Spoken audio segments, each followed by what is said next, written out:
If I have seen further than others, it is by standing upon the shoulders of giants. Isaac Newton. This famous statement from Sir Isaac Newton is a humble acknowledgement of the cumulative nature of scientific and intellectual progress. Newton understood that his revolutionary work in physics and mathematics was made possible by building upon the foundations laid by his predecessors. The metaphor of standing upon the shoulders of giants illustrates the idea that one's achievements are not solely the result of individual genius, but also of learning from and utilizing the knowledge of those who came before. It is an expression of gratitude and respect towards the intellectual lineage that contributes to current understanding and advancements. Newton's statement continues to resonate today, emphasizing the value of collaboration, the importance of historical context and innovation, and the collective enterprise that is the pursuit of knowledge. It encourages future generations to build on the past, not just to replicate it, but to reach even greater heights.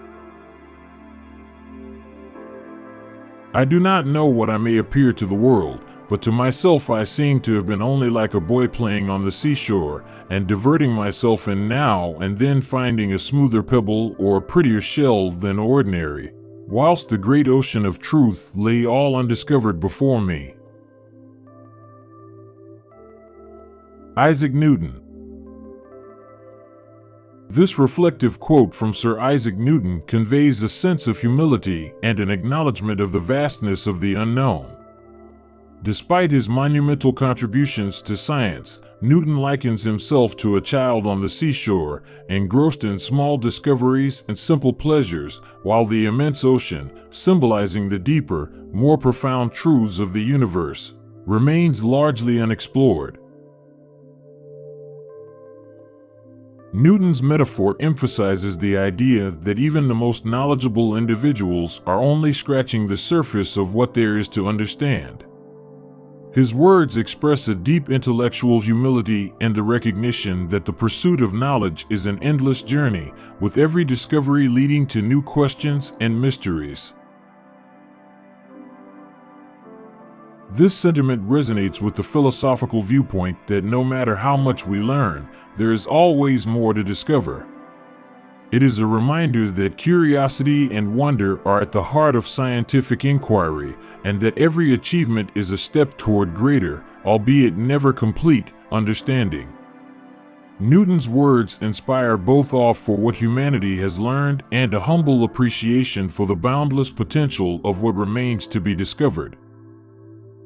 Click subscribe to this channel to get more valuable quotes from the legends. I can calculate the motion of heavenly bodies, but not the madness of people. Isaac Newton. This quote is often attributed to Sir Isaac Newton in the context of his financial losses during the South Sea Bubble, a famous stock market crash in the early 18th century.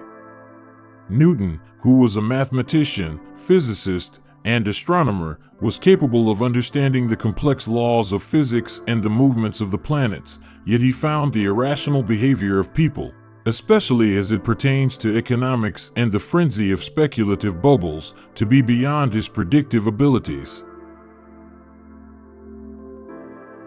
The quote underscores a dichotomy between the predictability of natural phenomena, which follow specific physical laws, and human behavior, which can be erratic and influenced by emotions, biases, and irrational group dynamics.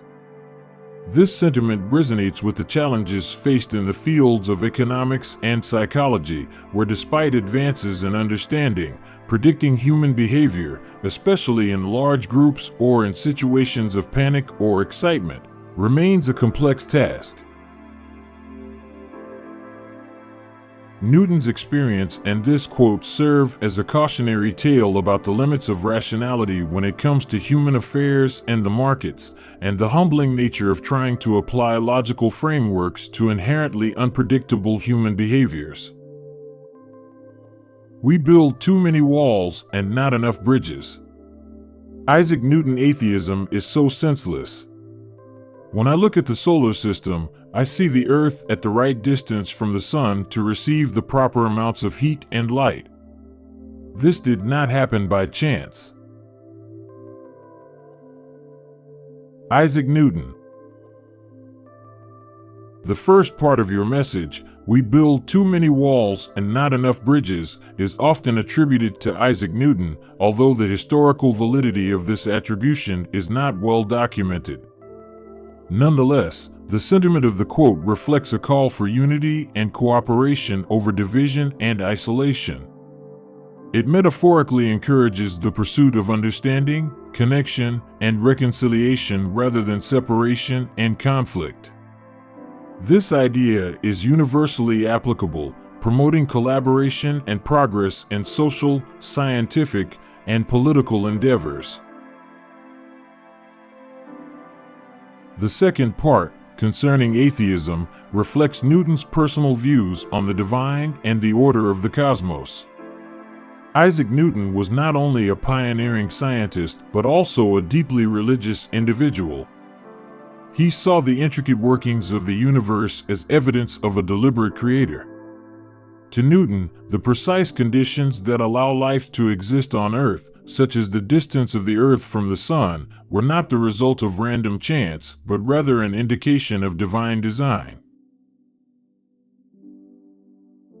Newton's religious views were quite complex and personal, and he spent a considerable amount of time studying theology and biblical texts alongside his scientific work. His belief in a rational and orderly universe, governed by natural laws, was for him intertwined with the notion of a creator who established those laws. In both instances, these quotes encapsulate the dual aspects of Newton's legacy as a man of science committed to understanding the physical world, and as a man of faith who saw the hand of a higher power in the orderliness and rationality of the universe. In the absence of any other proof, the thumb alone would convince me of God's existence. Isaac Newton.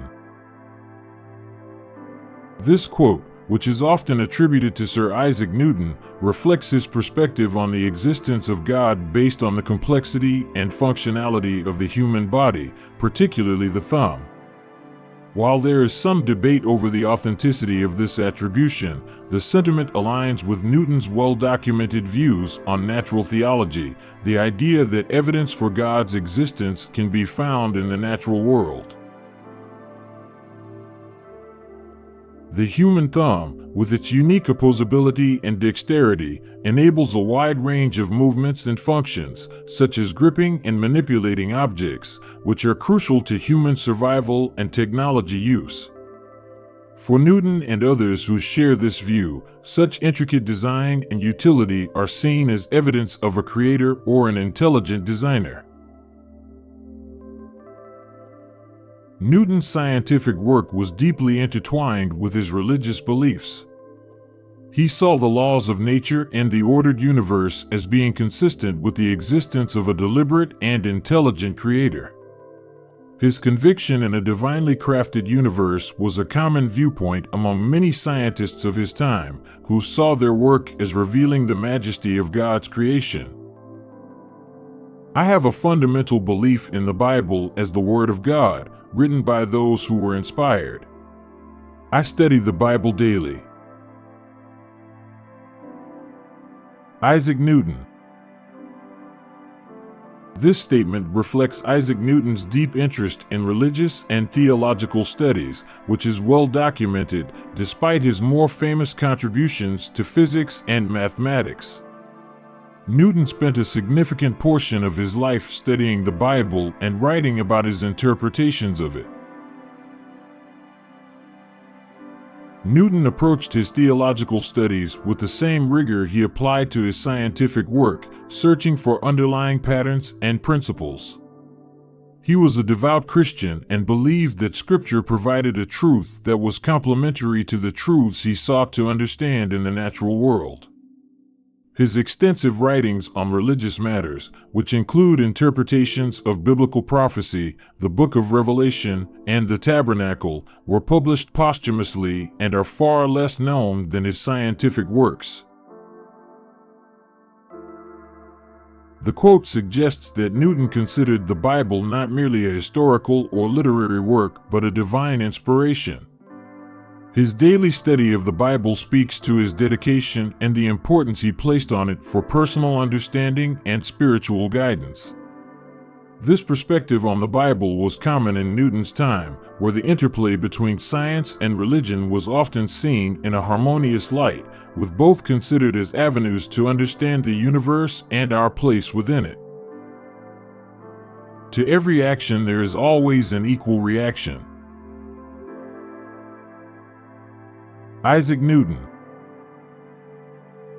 The phrase you've provided is a commonly paraphrased version of Newton's third law of motion, which states, "To every action there is always opposed an equal reaction," or the mutual actions of two bodies upon each other are always equal, and directed to contrary parts.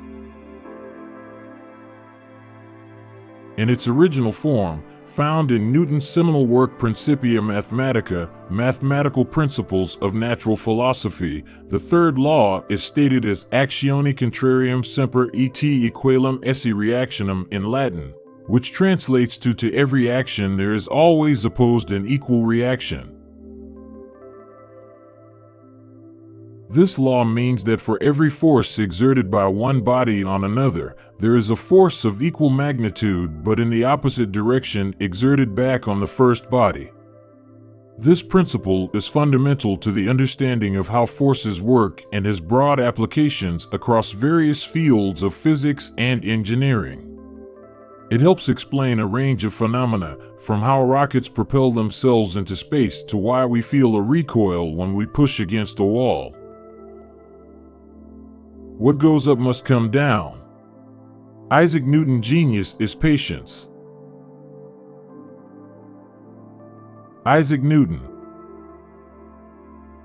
The phrases "what goes up must come down" and "genius is patience" are pithy sayings that capture certain aspects of Isaac Newton's discoveries and philosophy, but they might not be direct quotes from the man himself.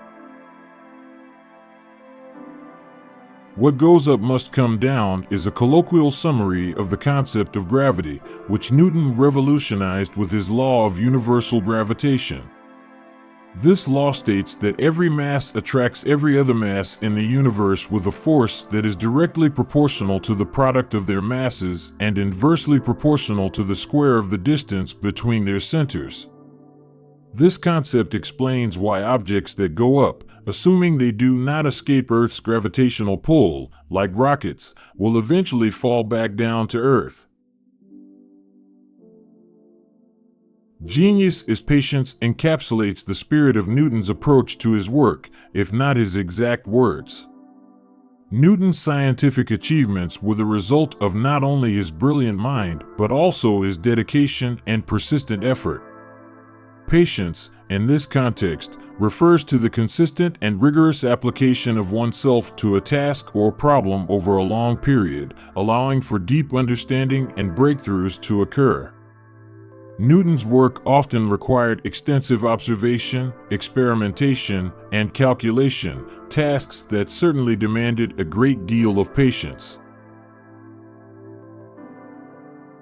While these succinct sayings are not verbatim quotations from Newton's published works, they are reflective of the principles that can be drawn from his life and contributions to science.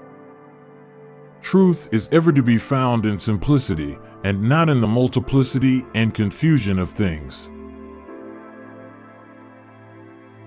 Isaac Newton.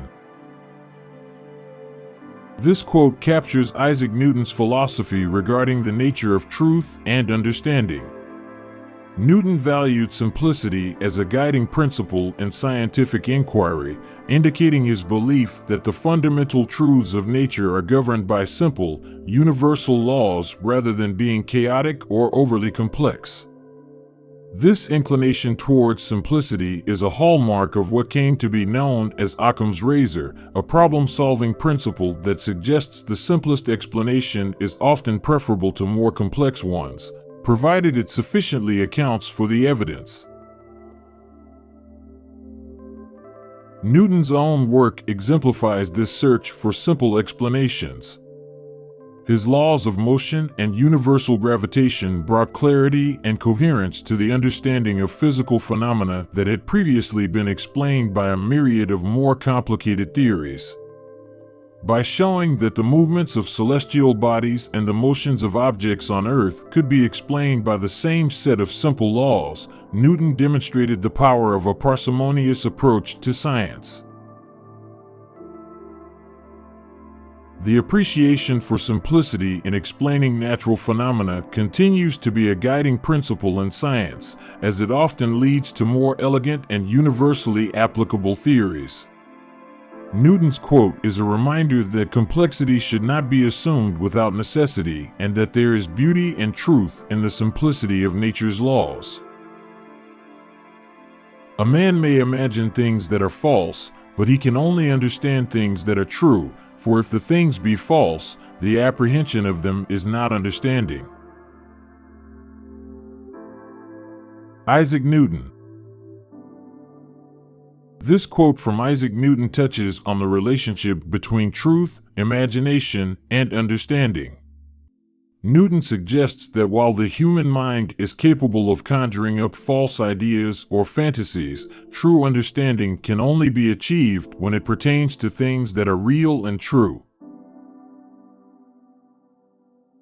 Newton's assertion separates the creative capacity of the mind from the intellectual capacity to comprehend and make sense of reality. He implies that genuine understanding is rooted in the objective truth of the subject matter. For Newton, who lived in a time when scientific inquiry was establishing itself as a means to discern the truth about the natural world, this distinction was crucial. In the context of his work, this philosophy was reflected in his methodical and empirical approach to science. He sought to understand the world through principles that could be observed, tested, and verified rather than through speculation or abstract reasoning alone. This approach helped to lay the groundwork for the scientific method and the emphasis on empirical evidence that is central to the pursuit of knowledge in the sciences. My powers are ordinary. Only my application brings me success. Isaac Newton tact is the art of making a point without making an enemy. Isaac Newton. It's important to note that while these quotes are widely attributed to Isaac Newton, there isn't clear historical evidence to confirm he actually said or wrote them. Nonetheless, they reflect attitudes that are compatible with what is known about his character and work ethic, Newton's acknowledgement of the importance of diligent work over natural talent. The value of communicating ideas in a way that maintains relationships and avoids conflict. Plato is my friend, Aristotle is my friend, but my greatest friend is truth. Isaac Newton. This quote, Plato is my friend, Aristotle is my friend, but my greatest friend is truth, is often attributed to Sir Isaac Newton, although variations of this sentiment have been expressed by many thinkers over the centuries. The essence of the quote is that while one may respect and admire various authorities and intellectual figures, the ultimate allegiance is to the truth itself. The phrase eloquently captures the spirit of the scientific revolution, of which Newton was a key figure. It reflects the shift from relying on ancient authorities to an emphasis on empirical evidence and reasoned argument in the pursuit of knowledge. Newton's work, especially in physics and mathematics, was grounded in the idea that observation and logical analysis lead to the understanding of natural laws, which is the ultimate pursuit of truth in science.